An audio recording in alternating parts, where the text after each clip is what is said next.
Bonjour, voici un petit tutoriel pour vous aider à utiliser ce tableau Excel de gestion de compte bancaire. Une bonne organisation dans la gestion d'entreprise a besoin d'un outil de suivi de compte bancaire parce que l'objectif en est triple. 1. Connaître à chaque instant ses ressources financières. 2. Programmer les mouvements de fonds à venir. 3. Visualiser les nécessités d'entrée minimum pour couvrir les besoins. Cet outil est construit de la manière suivante. Une feuille par mois qui va recenser l'ensemble des entrées et sorties de fonds, recettes, dépenses. La partie du tableau située sur la droite n'intéresse que les paiements effectués en carte bleue à paiement différé, c'est-à-dire, par exemple, l'ensemble des dépenses faites en carte bleue du mois de mai seront débitées en une seule fois, le 30 du mois ou le 10 du mois prochain. Et ce débit va se retrouver dans la feuille correspondant au mois du débit, à la date, au jour correspondant, et on retrouvera ce montant ici. Mais nous y reviendrons. Il y a également une feuille statistique qui recense l'ensemble des charges, mois par mois, et le total annuel. Par exemple, ici, nous pourrons trouver les frais de carburant.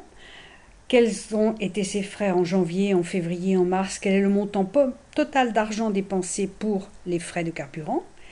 Et puis, par exemple, pour les ventes, nous aurons les ventes de produits cosmétiques, par exemple, ou les prestations de soins du corps, faites mois par mois, encaissées sur le compte bancaire. Et puis une feuille plus visuelle va nous montrer sous forme d'un histogramme le total des charges de l'année, le total des ventes, on pourra faire un rapprochement entre les deux, et une petite réserve financière si vous avez eu la possibilité de faire des économies. Et enfin, et nous commencerons par cette feuille, par l'étudier en détail, la liste des domaines qui vous sont importants pour votre suivi de trésorerie. Par exemple, si je suis coiffeur, il me sera important de connaître le total des charges en eau, en gaz, en électricité de manière détaillée. Par contre, si je suis maçon, mon activité se déroulant essentiellement sur le site de mes clients, ce poste-là ne m'intéresse pas de manière détaillée, mais de manière globale. Donc, je cumulerai dans le même domaine et l'eau, et le gaz, et l'électricité. Et ainsi, le premier travail à réaliser va être de lister l'ensemble des domaines que je souhaite suivre, mois par mois et à l'année. Et pour m'aider et m'en inspirer, la feuille poste recense de manière plus ou moins exhaustive les domaines possibles, tant dans le domaine de l'entreprise que dans le domaine personnel, si vous avez un seul et unique compte bancaire pour gérer l'ensemble. Vous disposez dans cette liste de 25 postes de dépenses possibles, de 24 postes de recettes possibles et une petite ligne réservée à la poire pour la soif, les petites économies que j'aurais pu réaliser. Voilà, nous allons rentrer plus en détail sur les feuilles de mois. Une feuille de mois est composée de la manière suivante, une colonne jour, un ensemble représentant l'ensemble de mes mouvements bancaires réalisés ou à réaliser, suivant que je me situe dans le passé ou le présent, ou dans l'avenir. J'ai ici, à chaque début de mois, la possibilité de rentrer un solde. L'ensemble de ces éléments-là devra être l'image conforme de mon compte bancaire pour tout ce qui est du domaine du temps passé. Et je me donne une possibilité d'être alerté au cas où mon solde bancaire serait en dessous d'un minima que j'ai déterminé. Ici, je dis qu'en dessous de 200 €, je veux être informé. Par contre, si j'avais effectué une vente de 300 €, je n'aurai plus cette cote d'alerte puisque je serai au-dessus de mon minimum. Autre information, lorsque ma liste va être remplie, et je vais faire en sorte de la remplir, par exemple, voici pour mes dépenses.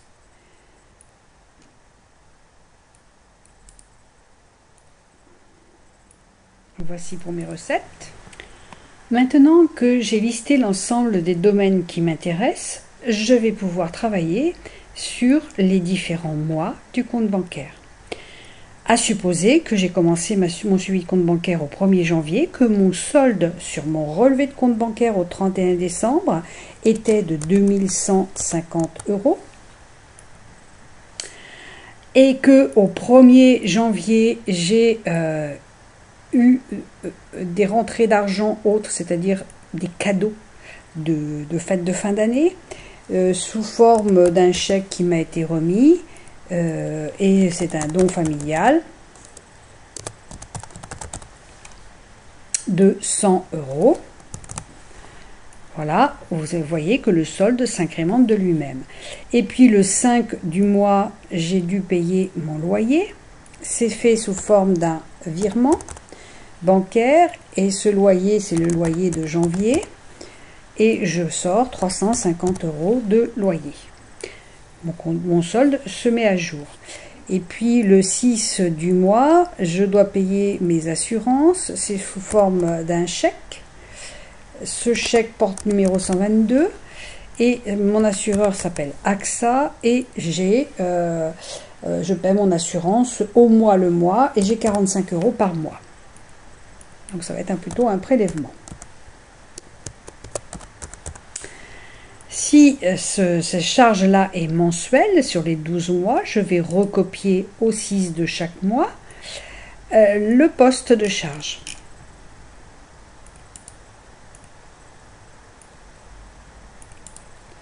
Coller.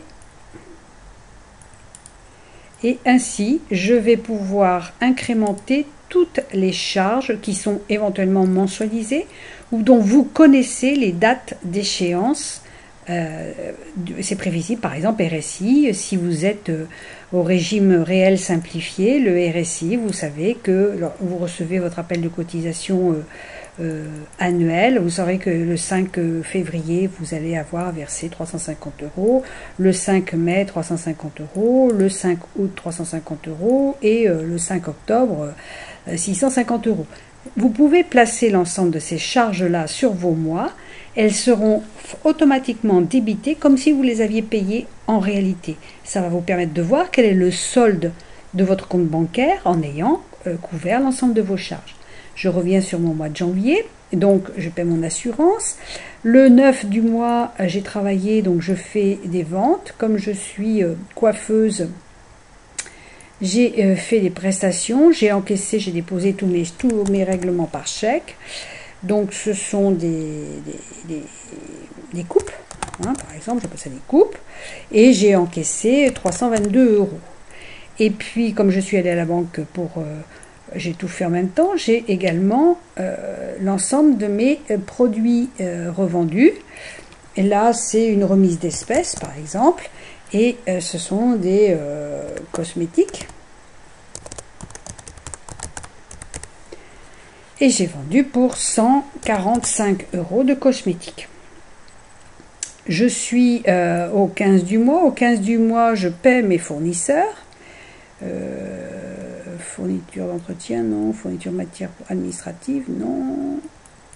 Oh, je ne les ai pas mis. Bon, on va dire fourniture d'entretien. C'est fait sous forme d'un virement. Mon fournisseur s'appelle Dupont.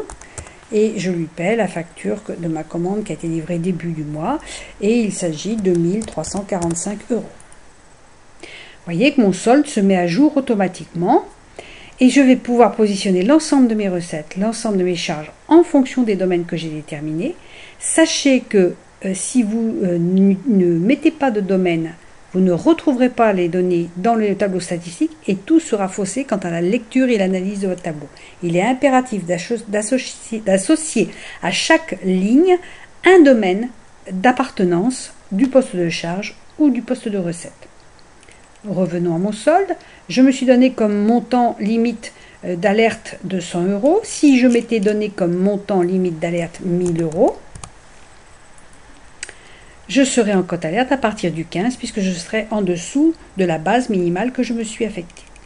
Sur la partie droite du tableau, vous avez la courbe d'évolution de votre solde bancaire dans le mois en fonction des jours.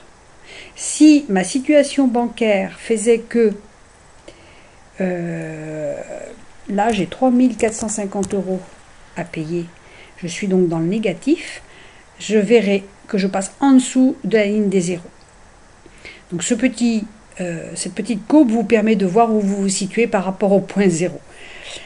Autre possibilité, comme c'est mon relevé de compte bancaire, je dois pouvoir à tout moment rapprocher le solde de mon tableau par rapport à mon relevé bancaire que je reçois. Si par exemple mon solde de relevé bancaire à la même date se situait à 2325 €, j'aurai la possibilité ici juste d'aller voir quel est mon écart. Et souvent, il est parlant. Il s'agit souvent d'une erreur de frappe. Ce n'était pas 45 € le prélèvement, mais c'était 42 € par exemple. Voilà. Voilà, et ça, cet ensemble d'informations, vous en disposez tous les mois. Maintenant, je suis au mois de janvier, mais je sais que j'ai un chantier.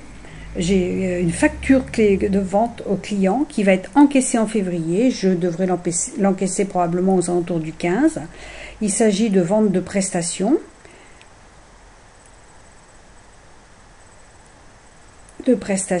C'est une vente faite à Monsieur Martin et je devrais encaisser normalement 2345 €. Mais je n'ai pas encore le chèque en main. Donc je prévois cette rentrée d'argent. Je provisionne ce montant. À partir du moment où j'ai tapé le mot prov dans la colonne référence, il se surligne en jaune, ce qui vous permet de déterminer que c'est un mouvement virtuel et non effectif. Tout ce que j'ai provisionné, par exemple sous forme de prélèvement mensuel, quoi qu'il arrive, on va me prélever l'argent. Si on n'arrive pas à me le prélever, la banque va être il y aura un domaine d'intervention de la banque. Par contre là, si M. Martin ne me donne pas le chèque, personne ne s'en rendra compte. Donc je provisionne cette somme-là. Et à terme, lorsque j'arrive en temps réel, je dois pouvoir remplacer cette provision par « j'ai reçu un chèque de M. Martin ». Auquel cas, ça n'est plus surligné jaune, ça devient une réalité et je la place au jour correspondant à cette réalité. Sachant que lorsque vous déposez un chèque à la banque, il est réellement crédité à J+2 voire J+4 lorsqu'il s'agit d'une traite. Lorsque vous faites une dépense, lorsque vous payez une dépense par chèque, en général, c'est débité à J-1. Donc si vous êtes sur des grosses sommes d'argent, pensez à cette notion-là de date de valeur, que vous ne retrouverez pas dans la lecture sur le site internet de votre relevé bancaire, que vous ne retrouverez pas sur votre compte bancaire, mais qui sera une réalité dans le calcul des agios éventuels. Mon poste de statistique va reprendre l'ensemble des données que j'ai rentrées, toutes mes assurances, donc j'ai 540 € de frais d'assurance annuelle, j'ai 3450 € de fourniture d'entretien, mais là, le mois, je vais incrémenter les données. Et j'aurai donc une notion de poste, une notion totale de charge. Actuellement, j'ai investi pour 4340 € de charge. Est-ce que je vais avoir les entrées d'argent nécessaires pour répondre à ces charges? Eh bien, je regarde. Eh bien, au mois de janvier, j'étais débiteur de 1128 € sur mon compte bancaire, donc j'ai dû avoir un souci avec mon banquier. Les mois suivants, je suis en positif du fait de cette rentrée d'argent. Mes évolutions du mois sont, elles, négatives, bien sûr, parce que je n'ai pas rentré de recettes. Mais au final, je serai toujours en situation positive sur mon compte bancaire. Il me manquera malgré tout une rentrée de l'ordre de 1428 € pour couvrir la totalité de mes charges. Je n'ai pas fait d'économie. Sur mon histogramme, on se rend bien compte que les charges sont bien supérieures aux ventes. Pourquoi je m'en sors au niveau des statistiques? C'est parce que mon solde bancaire initial était positif. Rappelez-vous, sur le mois de janvier, j'ai rentré un solde de 2150 €. Mais sur mon activité réalisée depuis le mois de janvier, je n'ai pas réalisé suffisamment pour couvrir l'ensemble de mes charges. Il me manque 1428 €. Maintenant, revenons. Au mois de mai, j'ai eu une forte rentrée d'argent, j'ai fait un très beau chantier, j'ai une vente de prestations. Cette fois-ci, c'est chez Dujardin. Et j'encaisse 5478 €. Youpi! Je couvre l'ensemble de mes charges et j'estime que je peux faire une économie, mettre de côté en vue de faire des investissements, de changer mon camion par exemple. Eh bien je vais mettre de côté économie. Allez, je mets 2000 € d'économie. qu'est-ce qui va se passer au niveau de mes statistiques? Je sors de 1000 euros, je les positionne à part. Ça a une incidence, c'est-à-dire que 5400 euros plus 1080 qui font 6000, mais moins les 2000, il ne me reste que 4000. Ça n'a pas d'incidence négative sur mon relevé bancaire. Par contre, sur mon histogramme, j'ai constitué une petite pelote. Mes ventes sont bien supérieures à mes charges. La situation est tout à fait sereine. Avec cet outil-là, vous avez donc la possibilité de regarder en temps réel, si vous avez la rigueur de revenir une fois par semaine sur ce tableau Excel, d'entrer l'ensemble de vos charges, de travailler essentiellement avec votre compte bancaire plutôt qu'avec de l'espèce. Sachez que l'espèce sera toujours à justifier en cas de contrôle. J'aurai une vision proactive de ma situation bancaire. C'est-à-dire que je suis actuellement au mois de mai, je suis en capacité de me projeter sur l'ensemble de ma situation bancaire à septembre parce que j'aurai positionné l'ensemble des charges connues jusqu'à ce moment-là et j'aurai provisionné les entrées potentielles possibles à partir du moment où je suis sur des devis signés, bien sûr, ou sur des bons de commande. Si je mets mon prévisionnel, à moi d'aller faire en sorte que la réalité se rapproche au plus près de mon prévisionnel.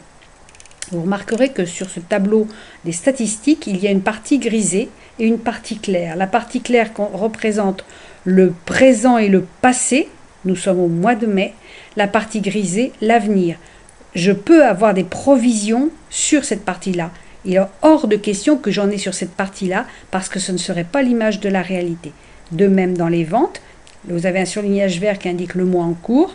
Tout ce qui est dans ce mois-là, au 30 du mois, au 31 du mois, est une réalité. Tout ce qui est dans cette partie-là est une projection dans l'avenir. Donc, au fur et à mesure que vous allez avancer dans la constitution de votre tableau Excel, vous ne retrouverez plus de provisions sur les mois écoulés. Vous ne retrouverez que des réalités. Et ces deux informations-là sont hyper importantes. Elles vous permettront de déterminer que certains postes de charge peuvent très probablement être diminués au profit d'autres postes de charge sur lesquels vous faites des économies. On a souvent une vision un peu déformée des obligations et des besoins que l'on a. Et j'en veux pour preuve un poste qui est régulièrement surévalué, c'est le poste téléphone, internet, où vous avez des forfaits qui peuvent aller jusqu'à 120 euros par mois.